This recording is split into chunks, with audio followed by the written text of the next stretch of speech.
Hi guys, and welcome to episode 3 of Mental Improvement. I'm joined today by Ste McCann.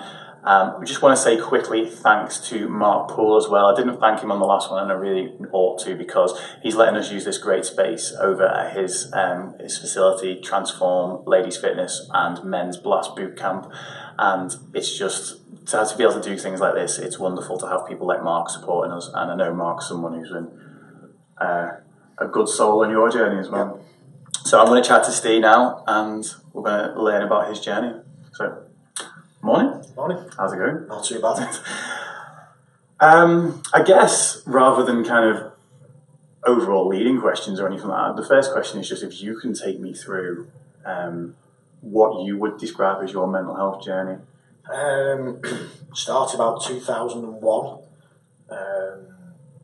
Made a few mistakes in my personal life over a woman, often in my way, which led me down this path.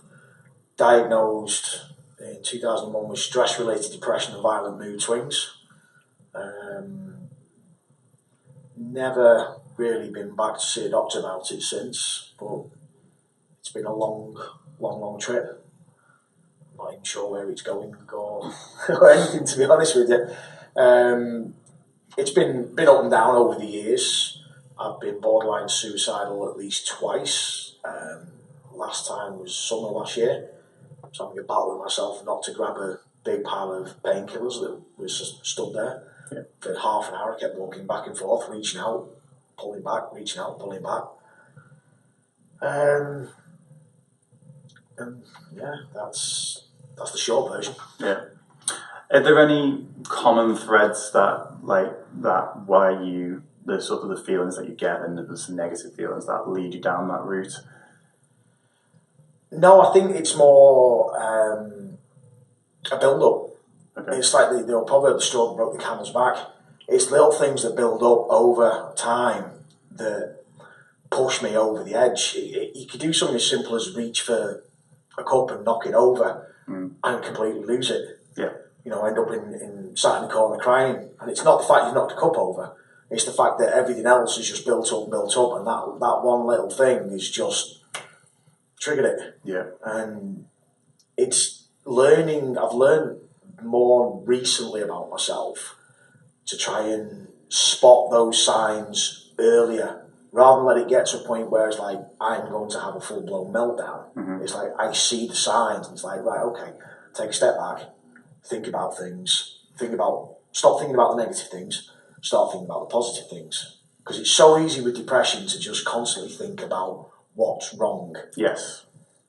Not what's right. Mm-hmm. There might be one thing wrong. You might have 15 things going right in your life. Your training might be going right, your job might be going right, your family might be perfect. You don't think about those things. It's like this one thing. It might be an injury, it might be a bill that's overdue, anything. But I've started to focus more on what's right and less on what's wrong. Okay. You say like a meltdown. If you don't mind telling us what is a meltdown to you? To me, basically, I can end up in a heap crying. Okay. Thinking, what's the point? Where's it all going? Why do I have to keep getting up? You know, it's not how, not how many times you get knocked down, it's how many times you get back up.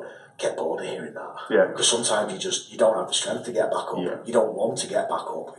I'm staying down here because nothing else can go wrong if I stay down here. And there's been a few times where, let's say, you just ended up in just crying half an hour, and you don't know why, and you just can't stop. And it's an experience. Okay. You said you've never been back to a doctor since the diagnosis in 2001. I've been a couple of times, but to be fair, GPs, in my opinion, don't have the time, don't have the money, and don't have the inclination to deal with it. You go to a GP, something's wrong with me, here's a prescription. Mm-hmm. Antibiotics, anti-inflammatories, antidepressants. It's like there's a hole in that wall, we're going to stick some wallpaper on it, it's fixed. No, the hole's still there, You can't see it. That's how the NHS deals with mental health issues from what I've seen. Okay. So going back and just getting handed a bunch of tablets I don't like the idea. Your brain chemistry is wrong. That's what they say depression is. Your brain chemistry, your brain is off. So how do we know that sticking a load of chemicals in is going to fix that problem? Yeah. It's like throwing something at a wall and hoping something sticks. Yeah. To me, it didn't work. Well, you could try different doses, you could try different tablets. Why not try just getting on with positive things and dealing with issues rather than blank maps? I've known people take antidepressants and think, oh, they're marvellous. You don't feel a thing. Yeah. Wonderful. This was just going to get drunk. Well, yeah. I mean, my personal experience with them when I was a teenager was, and again, sort of later in my 20s, was you don't feel a thing, but that was not marvellous. No, it's not. No. And this, I know, like the main thing, obviously, at this point to point out is that neither one of us is doctors, and therefore, and all talk about medication and our own personal history of it is exactly that. It's personal. Yeah. I would never advocate someone just because I'm medication free, I don't always advocate being medication free. I think there is definitely a time and a place for it. It can help some people, it didn't help me. Yeah, I just think it needs to be, it's only part of the puzzle, certainly for myself anyway. Have you tried any sort of alternative practices or therapies or anything along those lines? I tried some natural antidepressants, St John's wort. Okay. Messed up my sleep completely. Right. Absolutely destroyed my sleep. It was terrible. I looked like death warmed up. Yoga can help because obviously you're focusing on something rather than the wrong things. Exercise. Mm-hmm. Don't want to preach to the choir, but over the years I've played various sports. I've been involved in gym for 20 years, and 95%, 99% of the time when you're in the gym, you're in a team environment, you're focused on that, and that's eventually that kind of triggered with me. It's like, it's not being in the gym, it's not being in a team, it's focusing on something, something good rather than something bad. Like I said before, it's play rugby league, play football, the Thai boxing, all these kind of things. And when you're doing those things, your mind is concentrating on something positive rather than something negative. But then with me, the flip side of that is I tended to use physical sports as a way of punishing myself for being broken. Right. I would push myself and push myself and push myself to the point where something snaps, tear a knee, tear a hamstring, bang myself up. And I'd just turn up to training the next time with something taped up and take a load of painkillers, go again. This came to a head last year when it dawned on me what I was doing. So I had to sort of take a step back because I got injured early on in pre-season. I played for Merseyside Nighthawks, American football team. Yeah. I tore both knees in February. My attitude was, I'll be back in 2 weeks. It's like, no, you've just ripped your meniscus in both knees.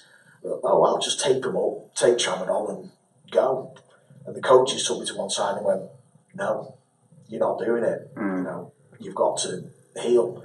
So I missed the entire year because with the amount of rehab I was doing, I was pushing it, but not too much. But I ended up tearing my right hamstring, then I tore my left hamstring, then I re-tore my right hamstring. I couldn't run till about July, which by then I'd missed the season. But it dawned on me what I'd been doing, that I'd been pushing myself as a form of punishment. The pain that I was getting in my body was taking away the pain that was in my head.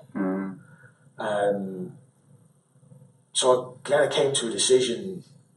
It wasn't like a come to Jesus moment or anything like it. It was just one of these things that just kind of started to click slowly, that I needed to research my injuries, rehab my injuries properly. I started doing more stretching, more mobility work, throwing rollers, hockey balls, all that fun stuff we all do that hurts. Yep. It's more than the injury itself. Yeah, it does, doesn't it? Focus on all that and slowly come back, because I'm 44 now, playing a game that most of them are 20 years younger than me, and I'm trying to keep up.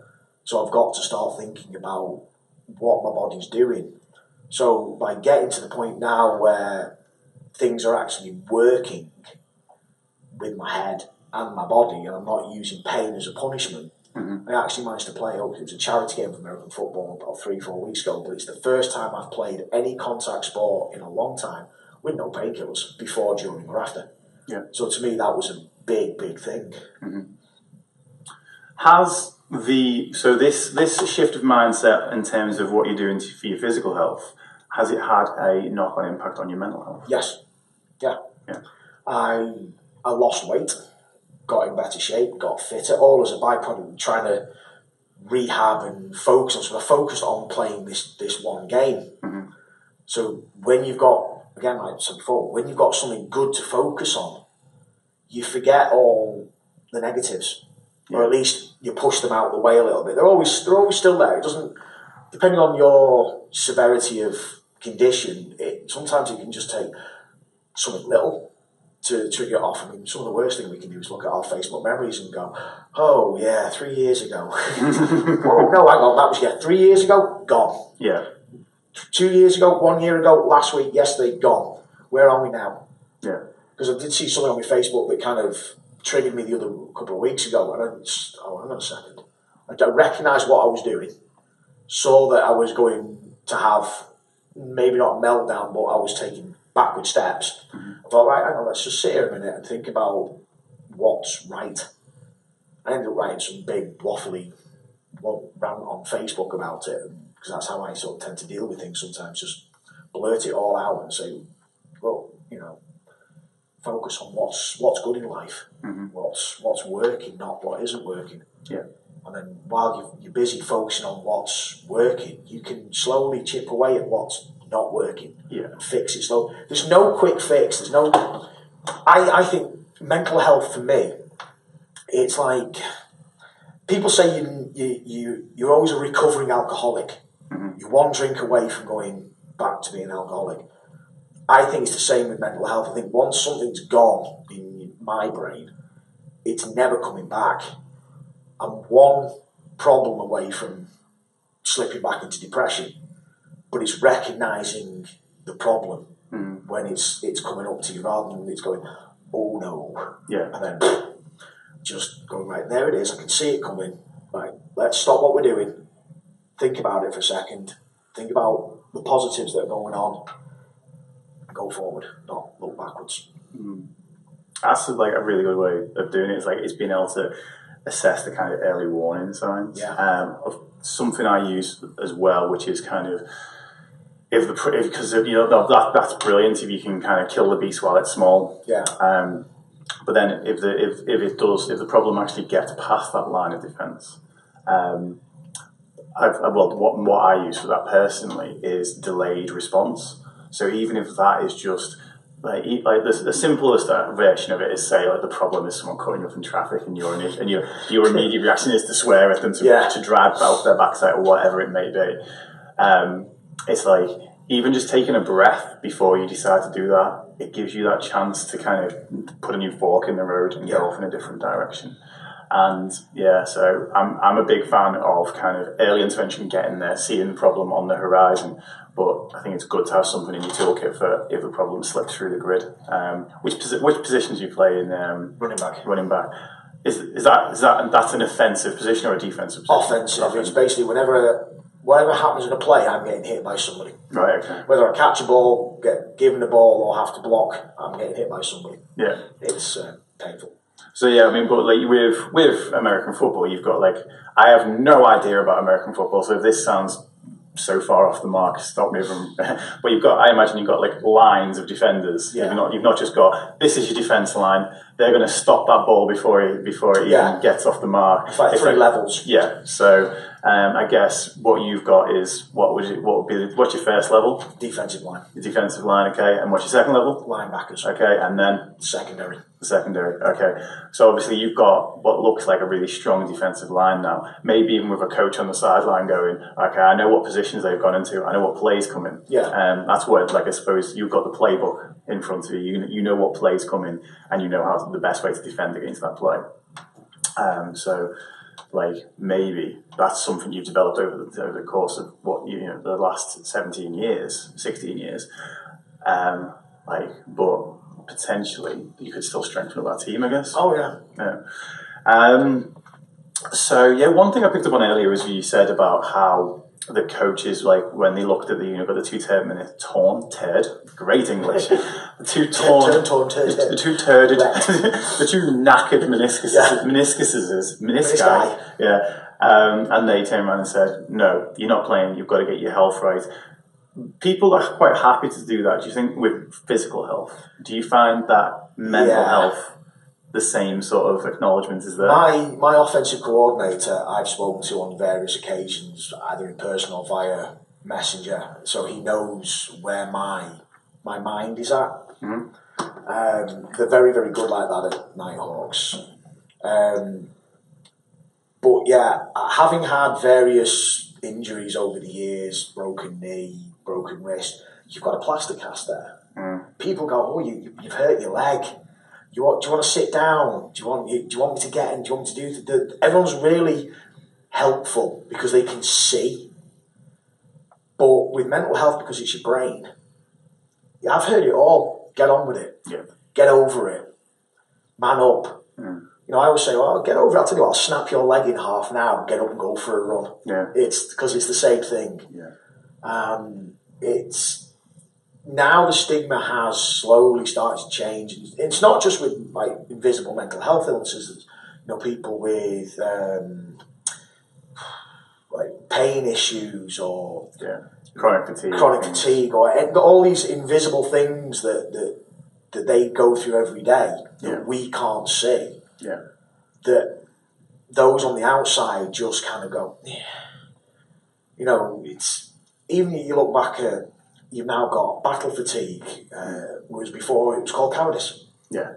You know, minds have changed, and we're slowly getting through to people that when someone's mind is broken, that it's not just a case of get on with it. Mm-hmm.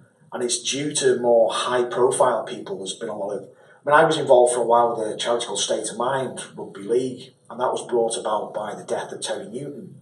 He was Great Britain hooker, Wigan, played for Bradford, and he took his own life because he'd lost his career, he'd lost his wife, he'd lost his kids, and he couldn't cope. He had no one to turn to. So that started, and we used to go into rugby clubs, businesses, schools, and talk about mental health, trying to get people to open up just the same way you're doing now. Because back with rugby league back then, same rugby union, it's a man's sport. Don't let them know you're hurt. And you know the drug use, the painkillers, all that was getting to a point where it was getting a bit silly because that's how they were dealing with things. Mm-hmm. Same way I dealt with a lot of issues last year. Just throw tramadol at it, it'll be fine. Just standing joke at the team. Anyone got any painkillers? Yeah, Steve's got them. Have you seen these ones? Walking around with a bag that just rattles away. One of my lads was a pharmacist, and he went, "You shouldn't have them." It's like, really, I need them. But it's the sort of the public perception due to people like Prince Harry came out and said quite a bit. And McParlin recently. Yeah, I'm trying to think of the cricketer that Clark Carlisle, member of the PFA, former football player. He's tried to kill himself at least once, maybe twice. Yeah, he's been a big advocate of all this, and it's the bigger the person, the brighter the light is being shone on it. Mm-hmm. When the likes of myself or you do something, we have a small target audience.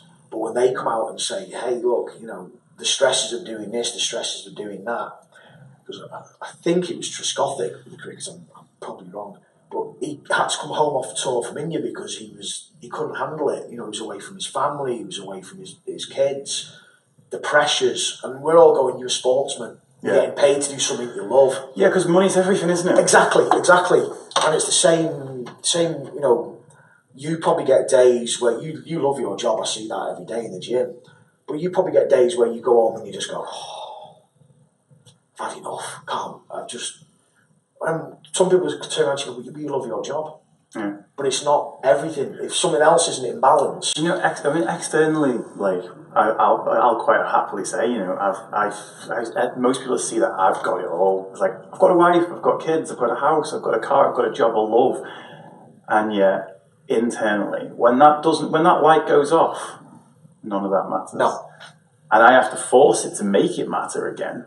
And that's not to say that it's not worth anything. What it's to say is that I can no longer see its worth temporarily, because, like you said earlier, you could have 15 things right in your life and there was one thing wrong. Yeah. And it's. But I think, like, with people like Amber Parlin or obviously those people have come out with depression, but obviously in this year we've had Chester Bennington take his own life, and then I think it was 5 or 6 years ago when Robin Williams did that. It was a big shock to the world, because they saw him as just someone who's just so full of joy and able to kind of like spread so much happiness to the world. And he's got a family, he's got a wife and children, he's got a super successful career, loved by the world. Yeah. You don't turn around and go like Linkin Park. You might go, do you like their music? And people go, nah, not really. Some people go, they love it. But with Robin Williams, you find someone who doesn't like him, like didn't love not even love what he did. He was like so well loved throughout the world, but that wasn't enough because something was still missing. I did a radio interview with Wire and Wish FM about 5-6 years ago. I was still playing rugby in St Helens for Pilkington Rex. It was the first time I publicly admitted that I had issues. Mm-hmm. And so this got broadcast during, clips of it during the day. And I turned up to training that Friday thinking, what am I in for now? Mm-hmm. And they were all, those that had heard it were actually shocked, because they were all like, we had no idea. Now that's the common phrase, we had no idea. Yeah. Because I turned to I had long hair at the time, it used to get put into plaits. I used to turn up, it was a joke, which kits was I going to turn up to? I had socks, shorts, tops from every Super League team, so I'd mix and match. It was just a standing joke. I had pink boots, just a bit of a clown. But it was all hiding the fact that I'd go home and, just think, why am I bothering? Yeah. Well, we do that. It's like there's that cartoon of the person who's like it's like a big dark shadow, and he goes over to the wardrobe, and inside the wardrobe there's like a human shaped costume with a big smile on his face, and he puts it on and zips it up and goes out into the world. And I'm exactly the same. Tears of a clown. Yeah. I'm so that's completely me, in the fact that people will think I'm so confident or whatever, and I'll go into a room and I'm not. I'm absolutely bricking it inside. Yeah. I was nervous coming in this morning. I was like, is there any way I can get out of this right now? So as a result of that, I'll go into the room and make myself a target. Yeah. Like the pink shoes or whatever you said, I did the Tough Mudder the other week with a pink t-shirt with "Mud makes me horny" written on the back of it. People may think it takes a confident person to say that. It's like, actually, no. Sometimes I just want you to see that rather than seeing what's actually inside. Red Mohican, blue Mohican. I love the Mohican. I'm really gutted for everyone watching right now that you've not got it. Yeah, I know. It'll be back. It'll be good. So you're in obviously male dominant sport. Yeah. How is the overall perception from other men of mental illness right now in that field? With American football, I don't really know. It's had its issues with concussions. Concussion can lead to depression. There's been a spate of lawsuits against the NFL, the main organisation in the States, because they say they didn't look after the players. The amount of the head trauma that they were getting in the 80s and probably 90s was causing all sorts of issues. Guys going out and sticking guns in the mouth and pulling the triggers because they just couldn't deal with anything anymore. So that has been looked into more. But again, it's on the level I'm playing. They do look out for concussions. But it's like any sport, you can hide them. Yeah. I think I got 6 in the first year and never told anybody. Well, one got caught because I was cross-eyed. But, you get hit in the head and you just go, I'm fine. But is it something that you can talk to the other players and the coaches about? You can definitely go and talk to some of the coaches. Yeah. That's their job. They're not just there to make you a better player, not just there to make the team better. They do have a duty of care. And they take that very seriously at Nighthawks, and it's something I take into the coaching I do at Southport Rugby Union, you have to have a duty. It's like yourself, duty of care to the person that's with you. Yeah. Now, whether that's not just their physical, that's their mental. If we see a kid that's struggling, talk to them. You know, it can't always just be stick. There's got to be carrot. Yeah. But with football, once the pads and helmets come off, we're all just people, and you can talk to someone. But the thing I've always found with depression is you don't want to talk about it. You feel usually not when you're suffering. No.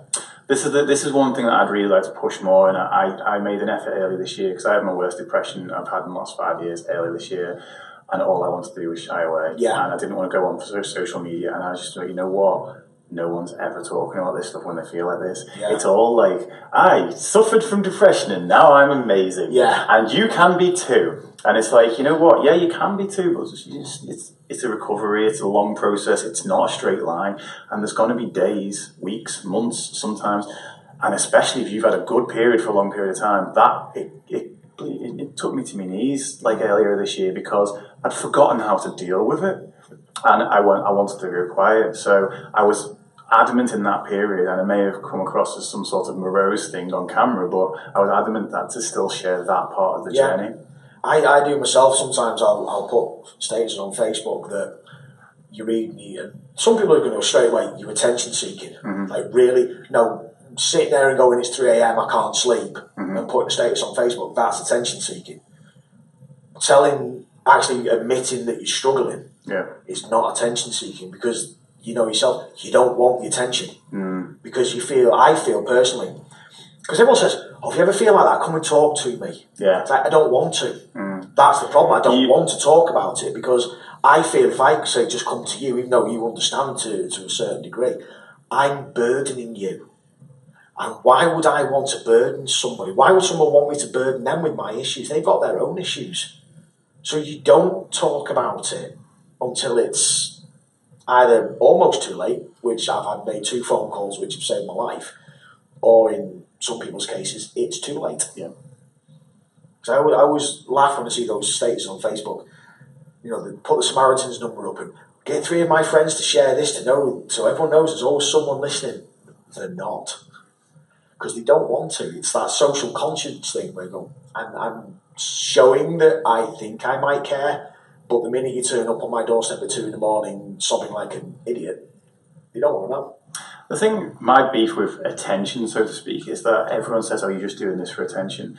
What no one seems to realise is that everyone is doing everything for attention. That's social media. That's like, even actually criticising people for doing stuff for attention is you wanting people to agree with you that that person's an attention seeker. And you need, in order to get people's approval or get people agreeing with you, you need their attention. When people say you're doing this for my business for attention, it's like, damn right I am. It's called promotion. Yeah, it's called promotion. And actually what I want to do with that attention is help a ton of people. Yeah. Often for free. It's like, I want a bigger platform. That's what I want to use my attention for. It's everyone actually do, like, and yourself, you say we don't want the attention, but actually really, we want someone to come and save us so that we don't have to save ourselves in that position. That's how I feel anyway. So the attention we're after there isn't the kind of, oh, are you all right, babe? Or, and then usually DM me. Get a grip, love. Oh my God, what, babe? Are you all right, love? Yeah. No. And though we put quite feminine voices on for that bit, blokes do that as well. So that wasn't in any way a shot at the female compartment. But yeah, it's like they do want that attention, but it's a case of what are you going to do with that attention? Yeah. Like, what is your motive? What is your incentive? What is the reason you want attention? And, you know, for some people that attention is to help people. For some people it's to sell products. For some people it's to get, you know, to find connection, to get love. If a lot of time with depression, we're missing connection. Yeah, I've had people message me over the years. I've put these dark statuses up where I've admitted that I am in a hole, and I've had people message me going, "I'm glad you do this because it shows me I'm not the only one suffering." Yeah. So that person doesn't want the attention of commenting on my status, but they've admitted, which is often the first step, they've admitted to themselves by messaging me that they struggle, and because they can see other people struggling, that it's not as bad. Yeah. Because they're not alone. And you do feel alone, and I've said it to someone a long time ago. When you're at your darkest point, you're never more alone than when you're in a crowd. You can be with 100 people, and you can be very, very alone. Yeah. Because what you're actually noticing is the more people that you're alongside is how different you are. If you're on your own, or even if you were with another depressed person at the same time, you'd feel more connected. Yeah. But you're with someone who's not on that level with you. It's like when working with people with depression, it's actually, I'm going to use a Robin Williams quote. I'll probably burst out into tears because this one gets me. Ever seen the film What Dreams May Come? No. Okay. It's a film about suicide, heaven, hell, etc., etc. And his wife takes her life, and he realizes later on, and this is going to set me off. He said that you didn't need me to take you to heaven. You needed me to go through hell with you. Yeah.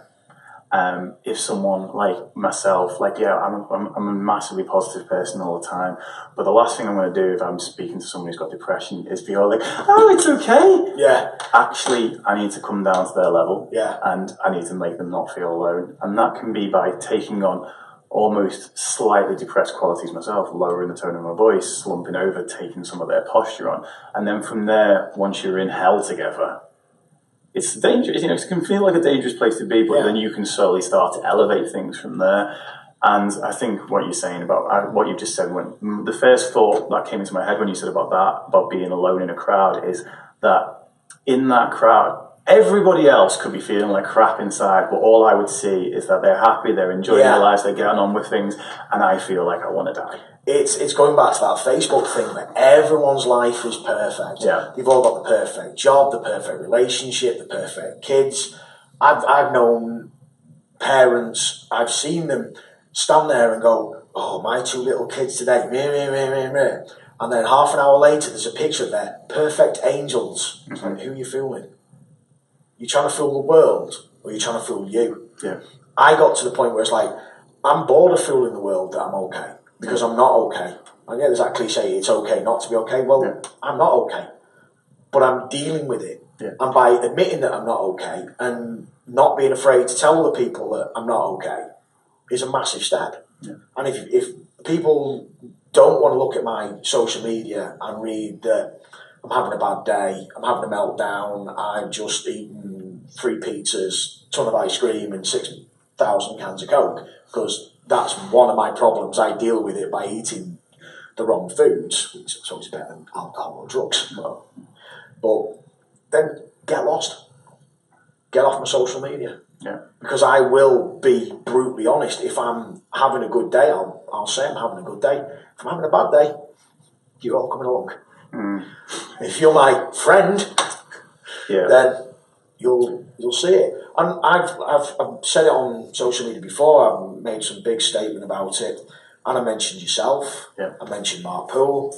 Mark's come up to me. You've come up to me several times in the 2 years I've been in this gym because of something I've written on Facebook and gone, "How are you?" Simple as that. Mm. Nick Leach, another one. That trains here. Yeah. He's come up to me and gone, "You all right?" And you just need someone to talk to. And I know when the likes of you 3 guys say something like that, it's a genuine offer. It's not that sort of, well, I'm here if you need me. Yeah. It's like, no, it's a genuine offer. So I know that there are people out there who are willing to put their time aside for 5 minutes, 30 seconds, just for someone to come up to you out of the blue in the middle of the gym and go, "You all right? I saw what you wrote last night. Is everything all right?" Means a lot. Yeah. And see, I'm not doing it for attention. I'm doing it to get out there that things aren't always okay. Facebook is not full of hypocrites and liars. There are some people that will actually go out there and say, "I'm a mess. I'm struggling." And then other people will go, "Well, he's admitted he's struggling. So maybe it's time I can admit that I'm struggling. Yeah. Whether that's going to your mum, your dad, your girlfriend, your wife, I have both, I don't know. Not even you know, I made that mistake once in your life. I'm not making it again. Just having the bravery, because it's to actually stand there and say to somebody, I'm broken, I need help. Because I can say that to you and you can't do a damn thing about it. You can't help me. You can't magic my pain away. You can't fix the problem. You can't get my brain to be working properly. But you don't want that from someone. You don't want someone to... You don't want to turn around to someone and say, help me, and then do it, because you've got to do it yourself. Yeah. It's inside my own mind. It's the problem. This is something I think that women understand a little bit more than men, and it's because of the way in which we want our problems dealt with. As a bloke, 99% of the time, like if a woman comes to a girlfriend, sister, mum, whatever, came to you with a problem, you'd be like, as soon as you could get 3 words into it, you'd be like, how can I fix this? Yeah. How can I get my hammer and nails out, and how can I put this back together? Exactly. Yeah. And that person just wants you to listen. Yeah. We've got, I think me and Lona have definitely got the gender roles reversed in our relationship because I know, yeah. Because quite often, if I'll be the one that wants to talk about that stuff, and then she'll be like, well, there's the solution, or it's like she's usually the more direct, a solution-based one. But I can have a tendency of doing that as well. But it's learning to kind of sometimes just to listen. You say I can't help you, and actually this is a really important thing. It's like when I actually help someone, I don't. It's like it's inception. It's a weird form of inception. The way I help people is I help a person by getting them to the answers that they already know. Yeah. You want to save a lot of money on coaching. It's like just ask yourself the right questions. You can go talk to a cat and get the same response. It's not the fact that you're getting feedback. It's just you're getting it out. Yeah. And I have actually, in the past, sat there crying on the kitchen floor, talked to the cat. Now, unfortunately, the cat's dead now, but they listened, and that's all you need. Yeah. There was a quote from, do you ever watch Sharp? No. I think I did as a kid, but a long time ago. Somebody said to him when he got promoted, we have 2 ears and 1 mouth. We should listen twice as much as we talk. Yeah. And that's all you want from someone. You don't want them to give you the answers because they haven't got the answers, because your journey along this battle is completely different to mine, completely different to the next person's. Everyone is different. It's not like, have you ever torn a hamstring? No, thankfully. If you'd have torn, strange one. Yeah, if you'd have torn one, you'd have known I don't know what you've gone through, you'd know what I've gone through. We go, have you tried this, have you tried that, because you've had the same injury.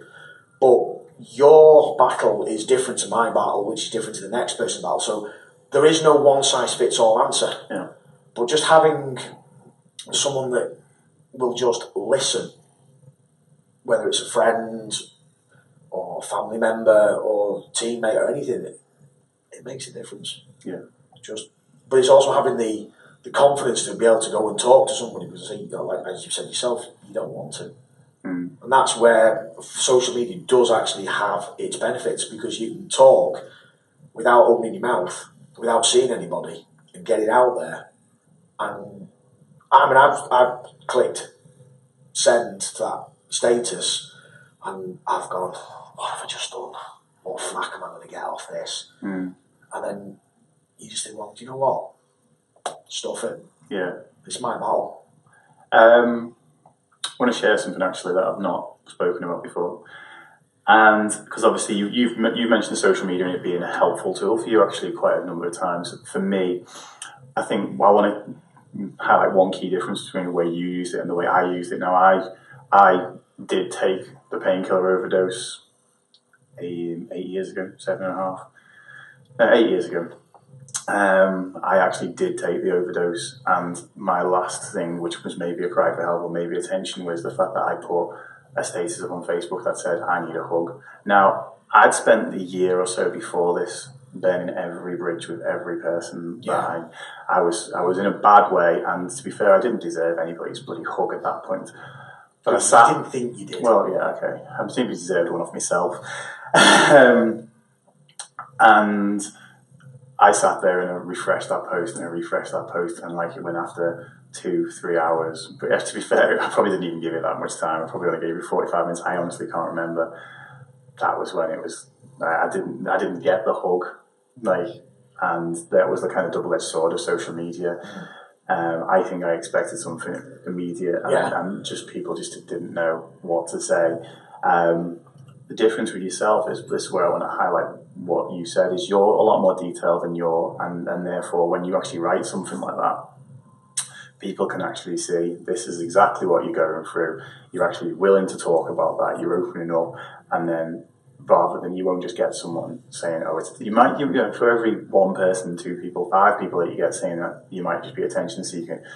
You can have someone that connects with and hopefully brings out for you. But I just found it's something I've never done it since. Like, I've never allowed Facebook to dictate whether I feel worthy or not, by putting something like that out there, because that ultimately for me, that was the final straw for me. I got to the point where no one cares. And in fact, actually, you said the time hop thing. It was in August. It was around the time of the V Festival that year. And the year before, I had this photo that came up of me in V Festival with all my friends. And with the person I was in a relationship with at the time. And at that point, like, basically shortly after that festival was when I started destroying my own life. I mean, badly. And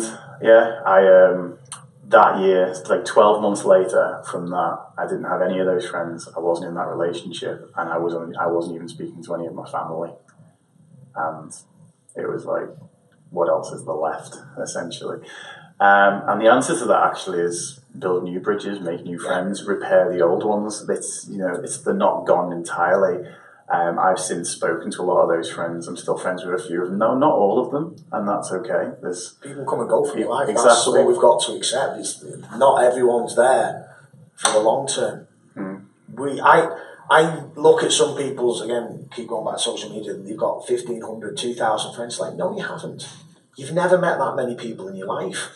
You've got 4 or 5 genuine people. I know that I have a handful of people who I can count on that will be there. Literally 4 or 5 people. And I'm sure you're the same.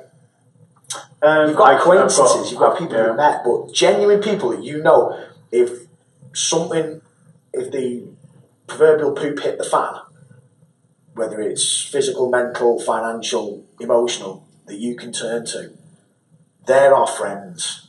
They're our real friends, and they stick with you for... I've known one of them since about 95, known another one, and he's now his wife for probably 12, 13 years. And these people have, wherever I've gone in life, I might not have seen them in a year or 2 years. One, my friend and his wife lived around the corner, and when I was in a relationship, I hardly saw them because I spent all my time with the girlfriend. Yeah. The other one lives over in Lee. I used to see him once a year. I haven't seen him for a couple of years. I know he's there.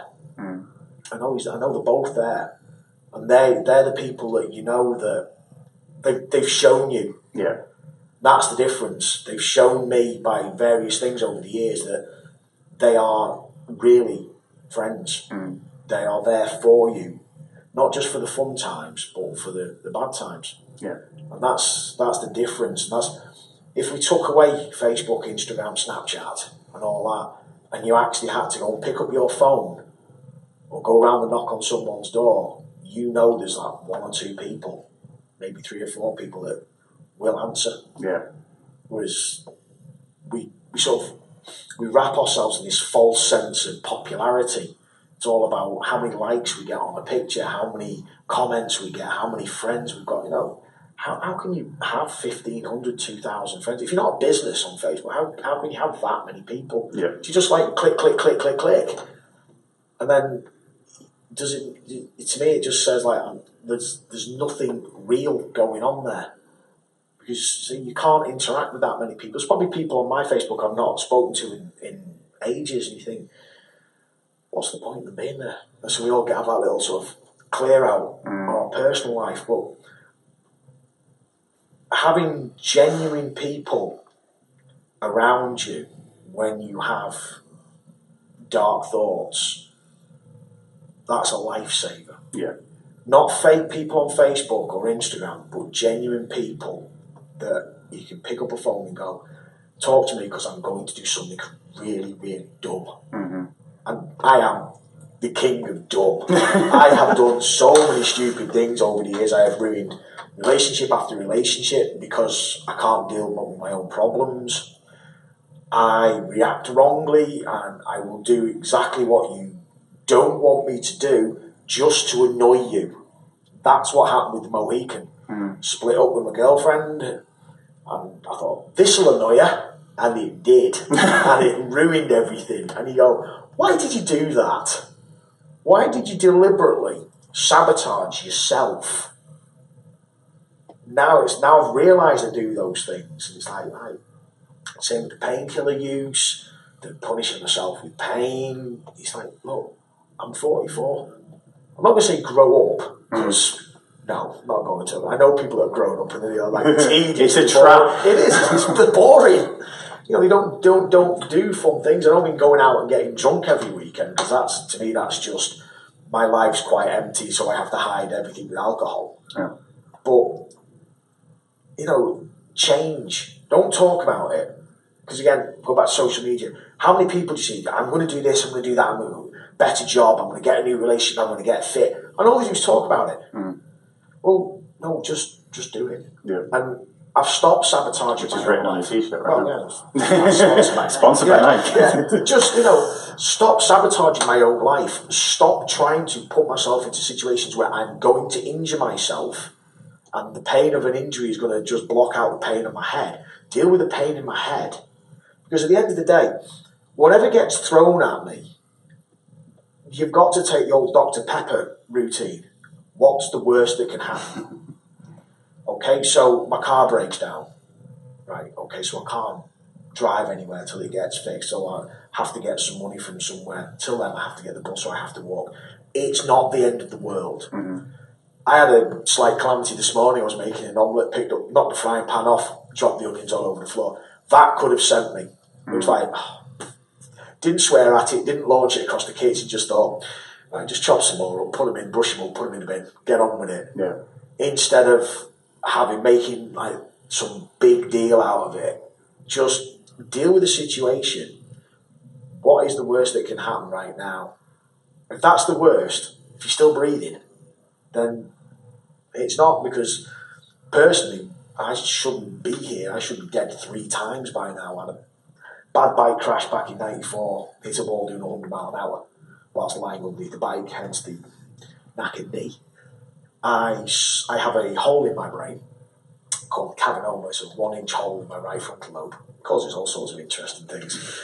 But every now and then I'll have some brain seizures. I've woken up in hospital and it's like, where am I? Oh, you're in hospital, you've had a seizure. They've rung my parents twice on 2 separate occasions to come and say goodbye, because they didn't think I was going to make it through the night. The last one was around my 40th. I had knee surgery on my birthday on the Wednesday, knee surgery on the Friday, nearly died on the Sunday. Busy week. But yeah, I now have this strange mentality like, well, I should be dead. Yeah. Don't care. Yeah. So let's put that into reality now and go, well, I'm not dead. So whatever gets thrown at me, if it isn't going to kill me, then let's deal with it. The game's going into overtime for you. I meant Awesome. Okay, so final question, we're going to split it up into 2 parts. Normally the only one I ask is about people who suffer, but I actually want to ask you some additional as well. So for people who do, men particularly, but anyone out there who suffers from mental health, what would be your advice as a man? Yeah. Most men deal with their mental health issues by alcohol and violence. This is an NHS fact from when I was with State of Mind. They go out, they get drunk, start a fight. Talk to people. Talk to somebody. Not necessarily a GP, because again, I just think we throw prescriptions at you, and I'm not the greatest fan of that. But talk to somebody, talk to a workmate, talk to a teammate, talk to a family member. Just talk to somebody, because by the time you get through the NHS system I'm still waiting for counselling from 2001. You know, you just keep getting, oh well, there's nothing on, there's not, and you're like, well, what have I got to do? Have I actually got to take an overdose to prove to you that there's something wrong with me, so you can get me further down the line? So just talk to people, look at the situation you're in, assess the situation, because men are like, oh, macho ego, can't talk, can't show emotion, just deal with things bull in a china shop, and if that doesn't work, I'll just get drunk. Just go and talk, pick up a phone. You don't even have to talk about what the issue is, because a lot of the time you don't want to, because it's a little too personal, but just talk. And finally, what would be your advice to someone who doesn't suffer with their mental health on maybe how they can better deal with a friend who does? Listen. Them two fit quite nicely together. Yeah, exactly. Just listen. You don't have the answers. You can. I've struggled for years. You could talk to me about your problems. I don't have the answers for you. You don't have the answers for me. Within ourselves, we have the answers, and just being able to get some of the baggage out and get it out in the open, and just you're actually listening to yourself as you talk, going, oh yeah, right. So I've done this and I've done that and I've done the other. Now, how am I going to deal with it? You might have the odd suggestion, but it's got to, that little light bulb, 15 watt thing it is from my brain, has to go off, and you go, right. It took me a long time. I hid it. I've dealt with mine by, say, pain, by avoiding all emotional contact, by stupid sports, getting cat kicked out of me. I've done all those things, apart from I've never gone down the alcohol route. Never bothered with that. I'm not drunk in 20 odd years really. But you've got to sort of get to that point where you go, get out of denial, stop ignoring it, because it is not going away. It's not like, I've stubbed my toe, I'll ignore it for a bit, pain stops. It doesn't fix itself. You've got to admit it. That's the first step. See what the problems are and what they're causing, and then just try and deal with them one thing at a time. You can't deal with that. You've got this mountain of bricks. It's in your way. You can't move them all at once. You move one, then you move two, then you move three, and that pile gets smaller. Your problems get smaller. They don't go away, but you can, you learn to deal with things in smaller bites. Yeah. And there is light at the end of the tunnel somewhere. Might be a long, long way down that line, but I ain't dead yet. Alright, awesome. Thanks very much. Appreciate it. Right, guys, so I really hope you enjoyed that. I enjoyed that conversation immensely. One thing I want to just add there is that even though we're talking about me not having the answers for you or Steve not having the answers for me exactly, there are parts of his story, parts of my story, parts of your friend's story that will resonate within you, that might unlock the answers that you already have yourself. Because I know that from speaking to Steve today, when I spoke to Willem, and also when I've spoken to James and the countless other number of people, I'm always learning new ways and new things with these conversations. And that's the best thing we can do about it, is have the conversations, to speak to other people, to speak to people that have had experience counselling, or speak to people that have had experience through their own recovery, or even just... But one more thing there, actually. There is power in your story. By sharing your story, you could be the key that unlocks something in somebody else. And I think that's a hugely powerful thing. We take what is seen far too often as a weakness, and we turn that into our strength.